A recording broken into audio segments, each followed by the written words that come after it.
Again, welcome in Ratanpura MGG school. Today we learn class 10th, subject science, topic मानव उत्सर्जन तंत्र, human excretory system. मैं आपका विज्ञान अध्यापक देवीलाल बिश्नोई।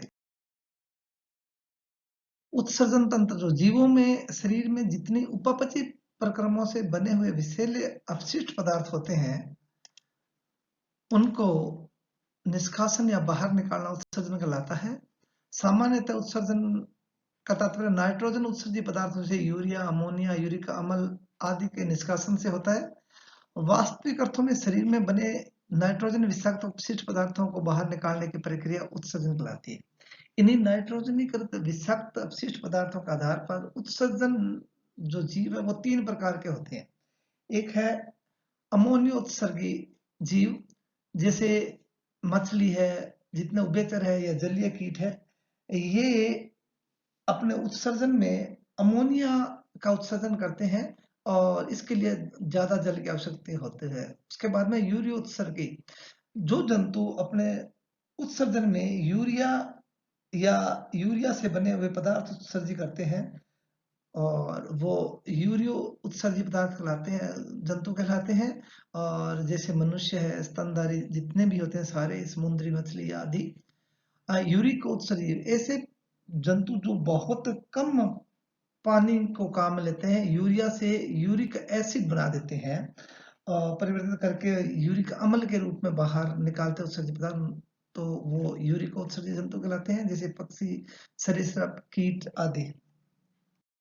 मानव उत्सर्जन तंत्र है वो यहाँ आप देख रहे हो। मुख्य रूप से इसमें 4 चीजें होती हैं। एक तो ये वृक्क होता है, किडनी जिसको बोलते हैं, ये सेम के आकार जैसी होती है। इसके 2 भाग होते हैं, एक तो बोमन संपुट और एक वृक्क नलिका, जिसके बारे में अपने अगली स्लाइड में पढ़ेंगे। और एक है मूत्राशय, मूत्रवाहिनी और मूत्र मार्ग। तो मैं पहले वृक्क के बारे में बता दूं।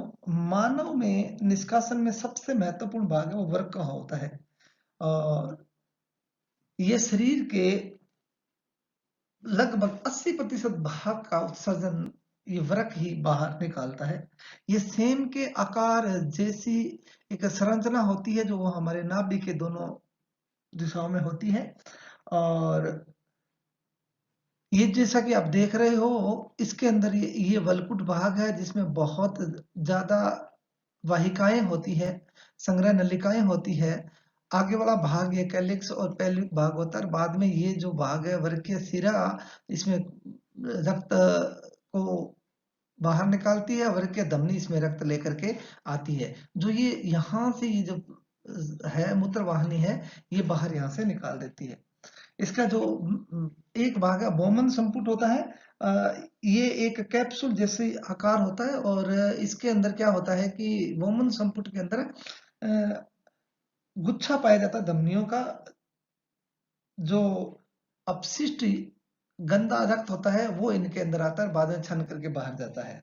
और दूसरी वर्क नलिका होती है जो यहाँ से निकलती है और मूत्रवाहिनी में जाती है। और उसके बाद में मूत्राशय आ जाता है और ये पैसिय थैली नुमा एक संरचना होती है मूत्राशय, और जो कि जांग की हड्डी से थोड़ा सा ऊपर आपके नाभि से नीचे यहाँ पर एक थैली के अंदर जब 400 से 600 ml मूत्र इकट्ठा हो जाता है तो बाहर उत्सर्जित कर दिया जाता है। ये मूत्र वाहिनी है जो वृक्क से जनित जो मूत्र है उसको लेकर के मूत्राशय में मिला करके इकट्ठी करती है। ये लगभग 25 से 30 सेंटीमीटर लंबी नली होती है। और मूत्र मार्ग है, ये सारा जो यहाँ इसके बाद में मूत्राशय के बाद में जो अपने जनन तंत्र में देखा था कि एक नलीनुमा संरचना होती है जो मूत्राशय से मूत्र को शरीर से बाहर निकाल देती है। और ये पुरुषों में जो शीशन से और मादाओं में योनि से जुड़ी होती है और ये सकलन वानियों के साथ मिलकर के और बाहर मूत्रोत्सर्ग मार्ग से मूत्र को बाहर निकाल देती है। मानव में मूत्र निर्माण और अन्य उत्सर्जन, मानव में मूत्र निर्माण है वो इन चरणों में एक निस्पंदन होता है, पुनर्अवशोषण होता है, स्त्राव होता है और बाद में उत्सर्जन करते हैं। मानव में जो अपवाही धमनी होती है, ये बहुत सारा ब्लड लेकर के यहाँ पर आती है, जिसमें बहुत से अन्य पदार्थ ग्लूकोज, लवण, अमीनो अम्ल, यूरिया आदि मिले होते हैं। तो ये लेकर के आते हैं, ये एक गुच्छा बना देती है। यहाँ से इसका क्या होता है, आयतन होता है वो बड़ा होता है क्षेत्रफल, यहाँ आकर के छोटी-छोटी वाहिकाओं में मिलती है।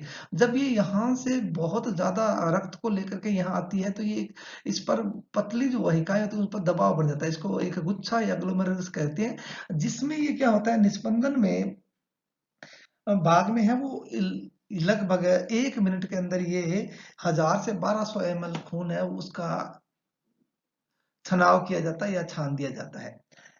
यहाँ से होने के बाद में जैसे ये ग्लोमेरुलस है, यहाँ से जो ध्वनि आई वो यहाँ पर ये बोमन संपुट जो अभी पीछे भाग पड़ा था, उसके अंदर छन करके यहाँ आ जाता है। आगे इस प्रकार से जो हेनरी लूप बनती है, उसके अंदर क्या होता है, इसका पुनर्अवशोषण होता है। पुनर्अवशोषण का मतलब हो गया कि जो कुछ उपयोगी पदार्थ भी इसके अंदर जब छन करके आ जाती है, उनको भी यहाँ पर वापस अवशोषित कर लिया जाता है।